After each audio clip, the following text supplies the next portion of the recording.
অঙ্ক কেউ কঠিন করবে না বলে আমার ধারণা। আর যে সমস্ত ডায়লগগুলো শুনে মনে হচ্ছে একটু কঠিন হবে, সেগুলো সেরকম না। একটা গল্পের খাতিরে কিছু ডায়লগ আছে, সেগুলো হলে গিয়ে দেখতে হবে। তবে সেরকম চাপ নেওয়ার কোনো ব্যাপার নেই। আই সোয়ার যদি ওদের মতন হতো বিনা চাপের, সত্যি ভালো হতো। বাট আমাদের বড়দের কাছে তো জীবনটা একটু চাপেরই। এই ট্রেলারের অংশটাতে দেখে মনে হচ্ছে, আদারওয়াইজ ও একটু ডমিনেটিং, কিন্তু ওদের ইকুয়েশনটা খুব মিষ্টি একটা ইকুয়েশন।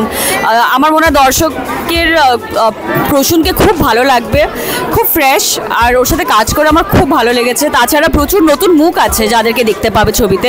বাচ্চারা তো রয়েছে, they are brilliant in the film. ওদেরই ছবি, আমরা এখানে ক্যারেক্টার অ্যাক্টার্স বলতে পারো। ওরা মানে যেটা লেখা আছে ওদের মতন করে বলছে, তো অত ভেবে চিনতে মেথড অ্যাক্টিং করছে না বা ভেবে চিন্তা করছে না। And it's so natural, it is what they are. ওরা যেটা সেটাই পোট্রে করছে, তো ওইটা এতটাই ন্যাচারাল হয় যে ওদের সাথে মানে পাল্লা দিয়ে অভিনয় করাটা আমাদের বড়দের জন্য অনেক বেশি কঠিন আমার মনে হয়। কিন্তু তাও ওদের সহযোগিতায় কাজটা পেরেছি করতে আমি খুব খুশি। 16ই মে আমাদের ছবি অঙ্ক কি কঠিন রিলিজ হচ্ছে। বাচ্চাদের ছবি অনেকদিন পর রিলিজ করছে, বাচ্চাদের নিয়ে, শুধু বাচ্চাদের নিয়ে নয়, এটা বড়দের জন্য এই ছবিটা। তো আমার মনে হয় পাড়া প্রতিবেশী সবাইকে নিয়ে গরমের ছুটিতে অঙ্ক কি কঠিন দেখতে চলে আসবেন। 16ই মে ডেটটা মনে রাখবেন।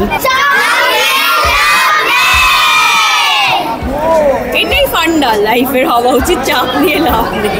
আমি এই ছবিটা ছোটদের এবং খুব প্রয়োজনীয়, মানে যেভাবে বড় হওয়া উচিত বলে মনে করি, এবং প্রতিটা বাবা মা, প্রতিটা বাড়ির লোকজন যেন ছোটদেরকে নিয়ে ছবিটা দেখে।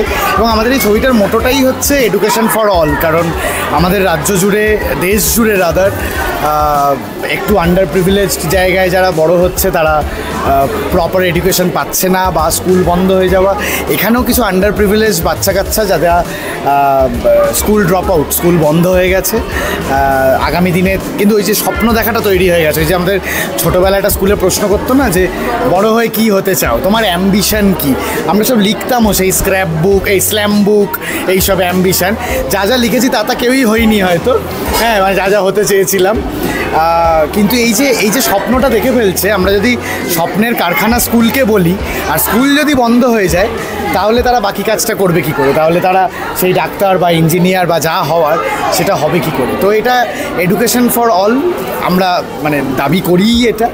তো এইটা প্রতিটা বাবা মা, প্রতিটা মানুষজন তাদের বাড়ির বাচ্চাদের নিয়ে সিনেমাটা দেখুক।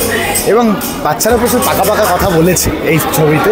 পাকা পাকা শব্দটা এই কারণে বললাম, কারণ এই সময় এই সোসাইটি তাদের যতটা পাকিয়েছে, তারা যেটা শুনে বড় হয়েছে, তারা এখন অক্সিজেন সিলিন্ডারের থেকে বেশি অক্সিজেন সিন্ডিকেট শব্দটা শুনেছে ওই আন্ডার প্রিভিলেজড এরিয়া থেকে। তাই তারা শুনেছে যে অক্সিজেনের পাশে হয়তো সিন্ডিকেট শব্দটাই বসে, কারণ ওরা যেখান থেকে বড় হয়েছে সেখানে এই টার্মটার সঙ্গে তারা কোভিডে পরিচিত হয়েছিল। তো তারা সেটা বলছে, অনায়াসে বলছে।